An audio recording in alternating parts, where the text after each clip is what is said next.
할렐루야. 주님의 평안을 전합니다. 2021년 11월 12일 금요일 새벽 기도에 함께 하시는 모든 분들에게 주님의 충만하신 은혜가 함께 하시기를 바랍니다. 우리 함께 사도신경으로 신앙 고백하시겠습니다. 전능하사 천지를 만드신 하나님 아버지를 내가 믿사오며 그 외아들 우리 주 예수 그리스도를 믿사오니 이는 성령으로 잉태하사 동정녀 마리아에게 나시고 본디오 빌라도에게 고난을 받으사 십자가에 못 박혀 죽으시고 장사한 지 사흘 만에 죽은 자 가운데서 다시 살아나시며 하늘에 오르사 전능하신 하나님 우편에 앉아 계시다가 저리로서 산 자와 죽은 자를 심판하러 오시리라. 성령을 믿사오며 거룩한 공예와 성도가 서로 교통하는 것과 죄를 사하여 주시는 것과 몸이 다시 사는 것과 영원히 사는 것을 믿사옵나이다. 아멘. 거룩하신 주님, 주님의 영광스러운 임재하심을 믿음의 눈으로 바라보며 오늘 이 아침에도 주님의 임재 앞에 고개를 숙이고 또 마음을 낮추어 주님을 경배합니다. 저희들의 찬양 받으시기에 합당하신 주님, 오늘 이 시간 통해서 주님의 영광을 저희들 가운데 드러내시고 또 주님을 거룩히 높이 여겨드리는 복된 시간 될 수 있도록 이 시간을 인도하여 주옵소서. 특별히 주님의 말씀 읽고 함께 묵상하면서 성령의 조명하시는 빛을 받아서 주님의 말씀을 더욱더 깊이 사모하고 깨닫고 그 말씀과 더불어 함께 살아가는 하루가 되기를 간절히 바랍니다. 주의 성령이여 지금 이 순간 함께 예배드리는 모든 성도들의 심령 가운데 역사하시며 주님의 음성이 저희들의 심령에 들려지게 하여 주옵소서. 감사와 찬양을 드리며 우리 구주 예수 그리스도의 이름으로 간절히 기도드립니다. 아멘. 감사합니다. 함께 하나님의 말씀 보도록 하겠습니다. 하나님께서 오늘 우리에게 주시는 말씀은 시편 119편 97절에서 104절까지의 말씀입니다. 시편 119편 97절에서 104절까지의 말씀을 제가 봉독하겠습니다. 내가 주의 법을 어찌 그리 사랑하는지요. 내가 그것을 종일 작은 소리로 읊조리나이다. 주의 계명들이 항상 나와 함께하므로 그것들이 나를 원수보다 지혜롭게 하나이다.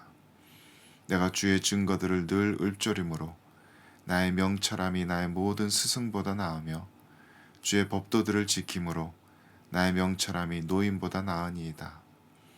내가 주의 말씀을 지키려고 발을 금하여 모든 악한 길로 가지 아니하였사오며 주께서 나를 가르치셨으므로 내가 주의 규례들에서 떠나지 아니하였나이다. 주의 말씀의 맛이 내게 어찌 그리 단지요 내 입의 꿀보다 더 다니이다. 주의 법도들로 말미암아 내가 명철하게 되었으므로 모든 거짓 행위를 미워하나이다. 아멘. 이 말씀을 제가 다시 한번 봉독하겠습니다. 내가 주의 법을 어찌 그리 사랑하는지요. 내가 그것을 종일 작은 소리로 읊조리나이다. 주의 계명들이 항상 나와 함께하므로 그것들이 나를 원수보다 지혜롭게 하나이다. 내가 주의 증거들을 늘 읊조리므로 나의 명철함이 나의 모든 스승보다 나으며 주의 법도들을 지킴으로 나의 명철함이 노인보다 나으니이다. 내가 주의 말씀을 지키려고 발을 금하여 모든 악한 길로 가지 아니하였사오며 주께서 나를 가르치셨으므로 내가 주의 규례들에서 떠나지 아니하였나이다. 주의 말씀의 맛이 내게 어찌 그리 단지요 내 입의 꿀보다 더 다니이다. 주의 법도들로 말미암아 내가 명철하게 되었으므로 모든 거짓 행위를 미워하나이다. 아멘. 하나님의 말씀입니다.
저희 부부가 결혼하기 전에 2년 정도 장거리 연애를 했었던 적이 있습니다.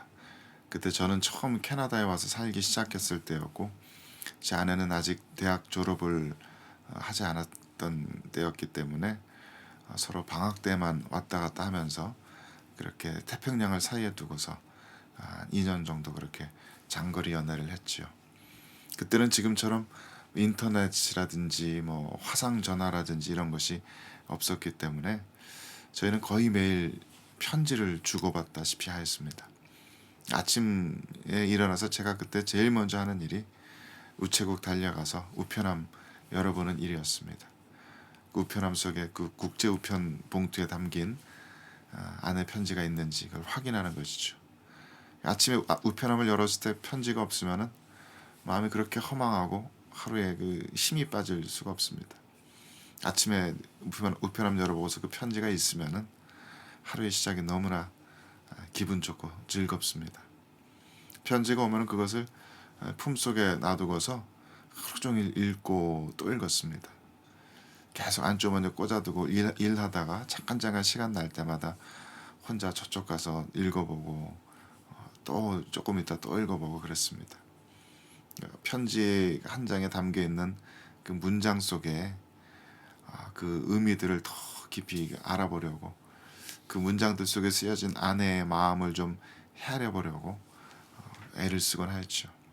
단어 하나하나 주의하게 보면서 보내온 편지들을 읽고 또 읽고 하는 그런 일을 2년 가까이 이렇게 하다 보니까 지금 돌아보면 얼굴 서로 맞대고 이렇게 마주 보면서 서로를 아는 것보다 오히려 글을 통해서 이렇게 서로의 마음을 주고받았던 그 2년 동안에 서로의 영혼 깊은 곳까지 좀 더 깊이 있게 이해할 수 있게 되지 않았나. 그래서 이렇게 태평양을 사이에 두고서 장거리 연애를 했지만 그 시간이 오히려 저희 부부에게는 더 복된 시간이고 더 서로를 깊이 이해하고 사랑할 수 있는 그런 시간이 되지 않았나 그렇게 생각해 보게 됩니다. 나중에 성경을 이렇게 공부하면서 보니까 성경에서 묵상한다라고 하는 말의 의미가 바로 그런 것 같다는 생각이 듭니다. 97절 말씀에 작은 소리로 을조리다 라고 이렇게 번역되었고 또 99절에서도 을조리다 라고 이렇게 번역된 이 단어가 영어로는 meditate라고 이렇게 주로 번역됩니다. 묵상한다는 이야기죠. 작은 소리로 을조리면서 묵상한다라는 이야기입니다. 원문의 단어로는 시카라고 쓰는 단어인데요. 욥기에 한번 등장하는 것을 제외하고는 전체 성경에서 오늘 이 본문에 딱 2번 등장하는 그런 단어입니다. 깊이 생각해보고 또 공부하고 또 기도하고 몰입해서 골똘히 생각하는 그런 모습을 표현하는 단어입니다. 유대인들은 하나님의 말씀을 묵상할 때 그냥 마음속으로만 생각했던 것이 아니라 입으로 조용히 중얼거리면서 그 말씀을 암송하였기 때문에 우리말로는 그 시카라는 단어를 이렇게 작은 소리로 을조린다라고 번역하게 된 것 같습니다. 이것과 비슷한 단어가 또 하나 있죠. 시편 1편에도 등장하고 특히 시편에 굉장히 많이 등장하는 하가라는 단어가 있습니다. 시편 1장에 그 복 있는 사람은 오직 여호와의 율법을 즐거워하여 그의 율법을 주야로 묵상하는도다라고 할 때 그 묵상이라는 단어가 이 하가라는 단어입니다. 그런데 이 단어를 사전에 찾아보면은 묵상하는 것, 생각하고 말하는 것이라는 뜻 외에도 짐승들이 으르렁대는 것, 끙끙대는 것, 그로잉하는 것, 그런 것을 말하는 단어라고 되어 있습니다. 사자가 먹이를 눈앞에 두고 으르렁대는 것, 강아지가 그 뼈다귀를 입에 물고서 그르렁대는 그런 모습을 표현하는 단어라고 되어 있습니다. 그래서 유진 피터슨 목사님은 영적 독서라는 책에서 하나님의 말씀을 묵상하는 영적 독서라는 것이 바로 그런 것이다 라고 이렇게 우리들에게 가르쳐주고 있죠. 맛보고 음미하고 그 달콤하고 향긋하며 입에 침이 고이게 하고 영혼에 힘을 불어넣어주는 그런 단어들을 기대하고 받아 먹으면서 부드럽게 가르렁거리고 또 나지막하게 으르렁거리게 되는 그런 독서가 바로 하나님의 말씀을 읽을 때 하는 영적인 독서라고 하였습니다. 그러니까 하나님의 말씀은 그냥 한번 듣고 마는 것이 아니라 귀로 듣고 지나가는 것이 아니라 우리의 마음속에서 그 말씀을 받아서 우리 마음속에 이렇게 모셔놓고서 그 말씀을 다시 한번 우리들의 입술을 꺼집어내어서 계속 되뇌이고 되새기면서 하루 종일 그 말씀을 마치 강아지가 뼈다귀 가지고 놀듯이 그 말씀을 가지고 노는 것이라는 얘기죠. 그래서 그 뼈다귀 자꾸 씹으면 거기서 이렇게 진액들이 나오는 것 같이 그 말씀에 숨겨져 있는 깊은 보화 같은 의미들을 자꾸 이렇게 캐내고 맛보고 즐기는 그런 식으로 하나님의 말씀을 받아야 된다라는 의미입니다. 그렇게 하루 종일 하나님의 말씀을 가지고 품고 그 말씀을 이렇게 묵상하다 보면은 어느새 내가 그 말씀을 들여다보는 것이 아니라 하나님의 그 말씀이 우리들의 심령 안을 들여다보는 것 같은 그런 순간이 드러나게 됩니다. 내 안에 감춰져 있던 어두운 것도 꺼집어내시고 완전히 잊고 있었던 옛날 어떤 일들도 떠오르게 하시고 이제 내가 해야 하는 어떤 일들 생각나게 하시고 또 그 일을 어떻게 해야 될지 좋은 아이디어도 주시고 또 때로는 내 깊숙한 곳에 감춰졌던 죄악들 나 스스로도 깨닫지 못하고 있었던 그런 죄악들도 떠오르게 하십니다. 참 신비로운 방식으로 하나님의 그 말씀이 내 영혼 안을 헤집고 다니면서 무언가 새로운 일을 일으키십니다. 내 안에서 역사하십니다. 그때가 사실은 우리가 하나님을 만나는 순간입니다. 하나님을 체험하는 순간이고 하나님께서 우리 안에서 일하시는 순간입니다. 하나님께서 우리를 빚어내시는 순간이고 하나님께서 우리들에게 은혜를 베푸시는 순간입니다. 그런 순간들을 경험하고 나면은 갑자기 왠지 모르게 영혼 가운데 막 생명력이 솟아나게 되죠. 몸이 피곤하고 또 마음이 고단했을 때에도 그런 순간을 한번 딱 겪고 나면은 갑자기 뭔가 마음에 새로운 힘이 불어넣어지는 것 같습니다. 많은 영감들로 충만하게 되기도 하고 또 이유를 알 수 없는 기쁨도 솟아나기도 합니다. 오늘 하루에 대한 소망들, 기대감 같은 것들이 막 솟아나면서 사람들에 대한 사랑도 솟아나고 이 세상에 대한 긍정의 기운 같은 것들도 생겨나게 됩니다. 그게 우리가 은혜 받는 순간인 것입니다. 하나님을 만나는 순간인 것입니다. 예전에 한 목사님께서 저희 후배 목회자들 모아놓으시고서 이렇게 말씀을 묵상함으로써 설교 준비하는 방법을 가르쳐 주신 일이 있으십니다. 아마 성도 여러분들께서도 설교 중에 몇 번 들으신 기억이 있으실지 모르겠습니다만은 한 목사님께서는 설교하시는 본문을 일주일 동안 계속해서 이렇게 암송하신다고 합니다. 계속 거듭해서 그 말씀을 본문 말씀을 읽으시면서 그 말씀이 영혼에 새겨질 때까지 계속 암송하면서 읊조리면서 외우신다는 것이죠. 그러다 보면 어느새 하나님께서 그 성경 본문 속에서 어떤 한 생각을 떠올리게 하시고 그 생각을 발전시켜 나가다 보면은 성도들에게 전달할 메시지가 준비가 되는 것입니다. 그래서 저희들에게 늘 묵상이 힘을 믿으라고 조급해하지 말고 말씀이 우리들 안에서 역사할 때까지 그 말씀 안에서 이렇게 자유하면서 말씀 안에서 머물면서 묵상의 힘을 믿고 설교를 준비하라고 그렇게 가르쳐 주신 일이 있습니다. 아마 여러분들 기억하실지 모르겠습니다. 예전에 한 목사님께서 주일날 설교 시간에 에베소서 말씀 전체를 이렇게 암송하신 적이 있으시죠.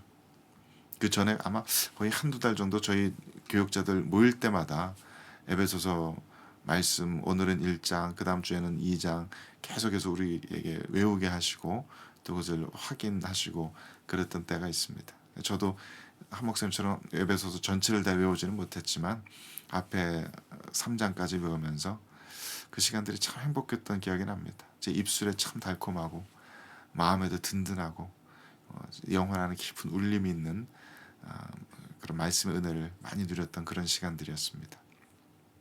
아마도 시편 기자 역시 하나님의 말씀을 그렇게 총일토록 읊조리고 암송하고 묵상하고 그 의미에 대해서 연구하고 궁금히 여기고 기도하며 그 말씀을 통해서 하나님과 교제했던 그 경험들을, 그 은혜들을 오늘 본문처럼 이렇게 노래했던 것 같습니다.